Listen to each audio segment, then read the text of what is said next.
ಕಳೆದ 2023ರ ಎಲೆಕ್ಷನ್ನಲ್ಲಿ ರಾಜ್ಯದಲ್ಲಿ ನೆಲಕಚ್ಚಿದ್ದ ಎಚ್.ಡಿ. ಕುಮಾರಸ್ವಾಮಿ ನಾಯಕತ್ವದ ಜೆಡಿಎಸ್ ಪಕ್ಷ ಈಗ ತನ್ನ ಉಳಿವಿಗಾಗಿ ಬಿಜೆಪಿ ಜೊತೆ ಮೈತ್ರಿ ಮಾಡಿಕೊಂಡಿದೆ. ಮುಂದಿನ 2028ರ ಎಲೆಕ್ಷನ್ನಲ್ಲೂ ಎರಡೂ ಪಕ್ಷಗಳು ಮೈತ್ರಿಯಾಗಿ ಎಲೆಕ್ಷನ್ ಎದುರಿಸಲು ನೋಡ್ತಿವೆ. ಆದರೆ ಎರಡೂ ಪಕ್ಷಗಳಿಗೂ ಒಳಗೊಳಗೆ ಸರಿಯಿಲ್ಲ. ಜೆಡಿಎಸ್ ಮೈತ್ರಿಯಾಗಿ ಇದ್ರೂ ಕೂಡ ಬಿಜೆಪಿ ಅನೇಕ ಕಡೆ ಒಪ್ಪುತ್ತಿಲ್ಲ. ಮತ್ತೊಂದು ಕಡೆ ಮುಂದಿನ ಎಲೆಕ್ಷನ್ ನಲ್ಲಿ ಈ ಮೈತ್ರಿ ಪಕ್ಷ ಅಧಿಕಾರಕ್ಕೆ ಬಂದ್ರೆ ಸಿಎಂ ಯಾರಾಗಬೇಕು, ಜೆಡಿಎಸ್ ನಿಂದಲೋ ಅಥವಾ ಬಿಜೆಪಿಯಿಂದಲೋ ಅನ್ನೋ ಚರ್ಚೆ ಶುರುವಾಗಿದೆ. ಈ ಬಗ್ಗೆ ಚರ್ಚೆ ನಡೆಯುತ್ತಿರುವಾಗಲೇ ಕುಮಾರಸ್ವಾಮಿನೇ ಸಿಎಂ ಆಗ್ಲಿ ಅಂತ ಕೆಲ ಬಿಜೆಪಿ ನಾಯಕರು ಹೇಳಿದ್ದುಂಟು. ಕುಮಾರಸ್ವಾಮಿ ಕೂಡ ಮುಂದೆ ಕಿಂಗ್ ಮೇಕರ್ ಆಗಿ ಸಿಎಂ ಆಗೋ ಆಸೆಯಲ್ಲಿದ್ದಾರೆ. ಆದ್ರೆ ಕರ್ನಾಟಕ ವಿಧಾನಸಭೆಯಲ್ಲೇ ಈಗ ಬಿಜೆಪಿ ಕುಮಾರಸ್ವಾಮಿಗೆ ಶಾಕ್ ಕೊಟ್ಟಿದೆ. ಮುಂದಿನ ಸರ್ಕಾರದ ಬಗ್ಗೆ ಸದನದಲ್ಲಿ ಚರ್ಚೆ ನಡೆಯುತ್ತಿರುವಾಗಲೇ ಸಚಿವ ಪ್ರಿಯಾಂಕ್ ಖರ್ಗೆ ಕುಮಾರಸ್ವಾಮಿನ ಮುಂದಿನ ಸಿಎಂ ಅಂತ ಹೇಳಿ ಎಂದು ಬಿಜೆಪಿ ನಾಯಕರಿಗೆ ಸವಾಲ್ ಹಾಕಿದ್ರು. ಆಗ ಸಿಟ್ಟಾದ ಬಿಜೆಪಿ ಶಾಸಕ ಸುನಿಲ್ ಕುಮಾರ್ 2028ಕ್ಕೆ ನಮ್ದೇ ಅಧಿಕಾರ, ಬಿಜೆಪಿಯಿಂದಲೇ ಸಿಎಂ ಆಗ್ತಾರೆ ಅಂತ ಹೇಳಿ ಎಲೆಕ್ಷನ್ಗೆ ಇನ್ನೂ 2 ವರ್ಷ ಇರುವಾಗಲೇ ಮೈತ್ರಿ ಮಾಡಿಕೊಂಡ ಜೆಡಿಎಸ್ಗೆ ಹಾಗೂ ಕುಮಾರಸ್ವಾಮಿಗೆ ಶಾಕ್ ಕೊಟ್ಟಿದ್ದಾರೆ. ಕಾಂಗ್ರೆಸ್ ಮುಕ್ತ ಆಗ್ತದ. ಈಗ ನಿಮ್ಮ ಪ್ರಕಾರ 3 ರಾಜ್ಯದಾಗದಿರಿ ನೀವು. ಒಂದು ಕರ್ನಾಟಕನ ದೊಡ್ಡ ರಾಜ್ಯ, ಮುಂದಿನ ಸಲ ಇಲ್ಲಿ ಬರಂಗಿಲ್ಲ. ಈಗ ಆಲ್ರೆಡಿ ಎಲ್ಲಾ ಸರ್ವೆಗಳು ಹೇಳ್ತಾ ಇದ್ದಾವೆ. ಮುಂದಿಂದ ಹಿಮಾಚಲ ಪ್ರದೇಶದಾಗ ನಿಮ್ಮದು ಮೊದಲೇ ಬರಂಗಿಲ್ಲ, ತೆಲಂಗಾಣನೂ ನಿಮ್ಮದು ಹೊಕ್ಕತಿ. 3 ರಾಜ್ಯ ಕಾಂಗ್ರೆಸ್ ಮುಕ್ತ ಭಾರತ ಆಗ್ತದೆ. ಕರ್ನಾಟಕದ ಸರ್ವೆ ಏನ್ ಹೇಳ್ತದೆ ಬಿಜೆಪಿ ಬಗ್ಗೆ? ಈಗ ಕರ್ನಾಟಕದ ಸರ್ವೆ ಏನ್ ಹೇಳ್ತದೆ? ಯಾಕಂದ್ರೆ ಜೆಡಿಎಸ್ ಅವರು ಏನ್ ಹೇಳ್ತಾ ಇದಾರೆ, ಕುಮಾರಸ್ವಾಮಿ ಅವರು ಮುಖ್ಯಮಂತ್ರಿ ಆಗ್ತಾರಂತ. ಯಾರು ಮಾಡ್ತಾರಂತ? ಅಮಿತ್ ಶಾ ಅವರು ಮೋದಿ ಮಾಡ್ತಾರಂತ. ನಿಮ್ಮ ಮನೆ ಬರ ಏನಾಯ್ತ್ರಿ? ನಾವು ಎನ್ಡಿಎ ಆಗ್ತೀರಿ. ನೀವು ಯಾರು ಒಬ್ರು ಕೂಡ ಚಕಾರ ಮಿತ್ರ ಪಕ್ಷ ನಾವು ಯಾರೇ ಆಗ್ಲಿ ನೀವು ನಮ್ಮ ಹಣೆ ಬರ ಬಿಡ್ರಿ, ನಿಮ್ಮ ಹಣೆ ಬರ ಹೇಳ್ರಿ. ನಾವು ಮೋದಿ ಮತ್ತೆ ಶಾ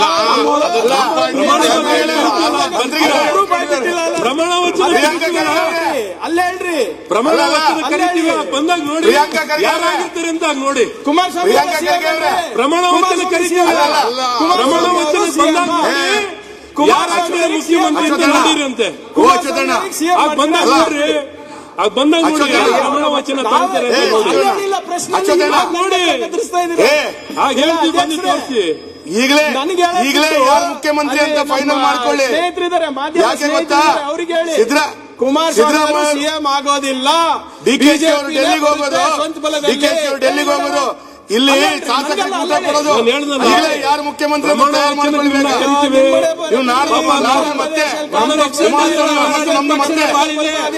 ಸರ್, ನಮ್ಮ ಪಕ್ಷದ ಬೇಡ, ನಿಮ್ಮ ಪಕ್ಷದ ಬಾಳಿದೆ. ನಮ್ಮ ಪಕ್ಷದ ಬಿಜೆಪಿ ಮುಖ್ಯಮಂತ್ರಿ ನೋಡ್ರಿ. ಕೇಳಿಲ್ಲ ನಿಮಗೆ ನಾನು ಹೇಳ್ತಿದ್ದೀನಿಲ್ಲ, ಬಿಜೆಪಿ ಮುಖ್ಯಮಂತ್ರಿ ಇಲ್ಲಿ ಹೇಳೋದು ಪ್ರಯೋಜನ ಇಲ್ಲ. ಈಗ ನಿಮ್ಮಲ್ಲಿ ಯಾರು ಮುಖ್ಯಮಂತ್ರಿ ಆಗ್ತಾರೆ ಅಂತ ಹೇಳಿ ಇವರೇ ಇರ್ತಾರ, ಮುಂದುವರಿತಾರಲ್ಲ ಅಂತ ಹೇಳಿ 28ರಲ್ಲಿ ಬಿಜೆಪಿ ಮುಖ್ಯಮಂತ್ರಿ ನೋಡಿ. ಈಗಾಗಲೇ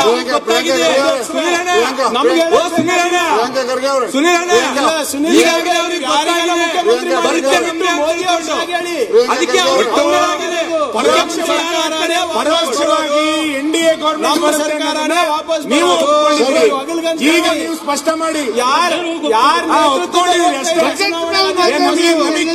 ನಮಗೆ ಸಮಸ್ಯೆ ಇಲ್ಲ.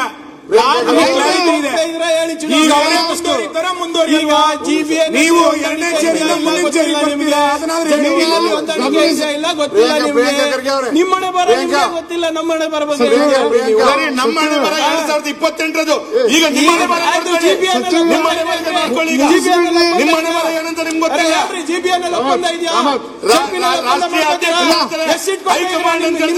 ರಾಷ್ಟ್ರೀಯ ನಿಮ್ಮ ಕ್ಷೇತ್ರದಲ್ಲಿ ಎಷ್ಟು ಸೀಟ್ ಕೊಡ್ತಾ ಇದ್ರೆ ಜೆಡಿಎಸ್ ಹೇಳಿ? ಪ್ರಿಯಾಂಕಾ, ನಿಮ್ಮ ಕ್ಷೇತ್ರದಲ್ಲಿ ಹೇಳಿ ಜಿಪಿಎನ್ ನಮ್ಗಲ್ಲ, ನೀವ್ ಹೇಳ್ತಾ ಇರೋದು. ನೀವು ನೋಡಿ, ನಾವು ಅವ್ರು ಯಾವ್ದಕ್ಕೂ ಅಡ್ಡಿಪಡಿಸಿಲ್ಲ. ಅವರೇ ಮತ್ತೆ ಹೇಳಿ ಕಾಂಗ್ರೆಸ್ ಬಗ್ಗೆ ಅದು ಅವರು ಸ್ಟಾರ್ಟ್ ಮಾಡಿದ್ದು. ನಾವು ತಾಳ್ಮೆಯಿಂದ ಕೂತಿದೀವಿ, ಕೇಳಕ್ ರೆಡಿ ಇದೀವಿ. ನಮ್ದು ನಡೆಯಲ್ಲ. ಮುಂದುವರಿಸಿ ಸರ್. ಚೆನ್ನಾಗಿದೆ. ಪ್ರಿಯಾಂಕ್ ಖರ್ಗೆ ಅವ್ರು ಹೇಳಿದಕ್ಕೆ ಇನ್ನೊಂದು ಸೇರಿಸ್ತೀನಿ. ಅವ್ರಿಗೆ ಭಯನೂ ಇಲ್ಲ, ನಾಚಿಕೆನೂ ಇಲ್ಲ. ಎಲ್ಲಿ ಭಯ ಮತ್ತೆ ನಾಚಿಕೆ ಇರೋದಿಲ್ಲ, ಡೆಡ್ಲಿ ಕಾಂಬಿನೇಷನ್ ಅದು. ನಾವು ಸರ್, ನಾನು ಯಾರೋ ಇಂಡಿವಿಜುವಲ್ ಮೇಲೆ ಮಾತಾಡ್ತಾ ಇಲ್ಲ. ಇದು ಇಟ್ ಈಸ್ ಅನ್ಫಾರ್ಚುನೇಟ್. ನೀವು ನಮ್ಮ ಭಾಗದಲ್ಲಿ ಹೇಳ್ತಾ ಇದ್ದೀರಿ ಸರ್, ನಮ್ಮ ಭಾಗದ ಹುಡುಗರು ಇನ್ನ ಎಷ್ಟು ಯುವಕರು ಎಷ್ಟು ಪ್ರಯತ್ನ ಮಾಡ್ತಾರೆ, ಧಾರವಾಡನಲ್ಲಿ ಹೋಗಿ ಇದು ಮಾಡ್ತಾರೆ, ಹೈದರಾಬಾದಿಗೆ ಹೋಗ್ತಾರೆ, ಇಲ್ಲಿ ಬೆಂಗಳೂರಿಗೆ ಇಲ್ಲ ನಾನು ಒಂದೇ ಜೋಡಿಸ್ತೀನಿ. ನಾನು ಅದಕ್ಕೆ ಅದನ್ನ ಅಧಿವೇಶನದಲ್ಲಿ ಅದೆಲ್ಲ ರೆಕಾರ್ಡ್ ಆಗೋದು ಬೇಡ ಅಂತ ಹೇಳಿಲ್ಲ. ಆ ಅರ್ಹತಾ ಪಟ್ಟಿಯಲ್ಲಿ ನೋಡಿ ಅವರ ಅಡ್ರೆಸ್ಗಳು ನೋಡ್ಬಿಟ್ರೆ ನೀವು ಇಂಥವರೆಲ್ಲ ಆಯ್ಕೆ ಆಗ್ಬಿಟ್ಟಿದಾರ ಅಂತ ಅನ್ಸ್ಬಿಡುತ್ತೆ. KPSC ಮೆಂಬರ್ ಮಕ್ಕಳು ಅರ್ಹತಾ ಪಟ್ಟಿ ಬಂದಿದ್ದಾರೆ. ರಿಟೈರ್ಡ್ ಇಲ್ಲೇ ವಿಧಾನಸೌಧದಲ್ಲಿ ಕೆಲಸ ಮಾಡೋದಂತ ರಿಟೈರ್ಡ್ ಫ್ಯಾಮಿಲಿಯ ಒಂದು ಕುಟುಂಬದವ್ರು 3 ಜನ ಆಯ್ಕೆ ಆಗಿದ್ದಾರೆ. ಯಾರೋ ಎಕ್ಸ್ ಮಿನಿಸ್ಟರ್ನ ಮಗ ಆಯ್ಕೆ ಆಗಿದ್ದಾರೆ. ನಾನು ಅವ್ರಿಗೆ ಅರ್ಹತೆ ಇಲ್ಲ ಅಂತ ನಾನು ಹೇಳ್ತಿರೋದಲ್ಲ, ಇಲ್ಲ ಅನುಮಾನಗಳಿರೋದು ಅಂತ. ಇದು ಎಲ್ಲಾರು ಒಂದ್ ಕಡೆಗೆ ಕ್ಲಿಯರಿಟಿ ಮಾಡಲಿಲ್ಲ ಹೆಂಗಾಗತ್ತೆ? ಮಾತಾಡಿ ಅಧ್ಯಕ್ಷರೇ. ಪ್ರಿಯಾಂಕ ಅವ್ರಿಗೆ ನಮ್ಮ ಅಶ್ವಥ್ ನಾರಾಯಣ ಅವರು ನಿಮ್ಗೆ ಅಭಿನಂದನೆ ಸಲ್ಲಿಸಿ ಅಂತ ಹೇಳ್ತಾ ಇದ್ದಾರೆ.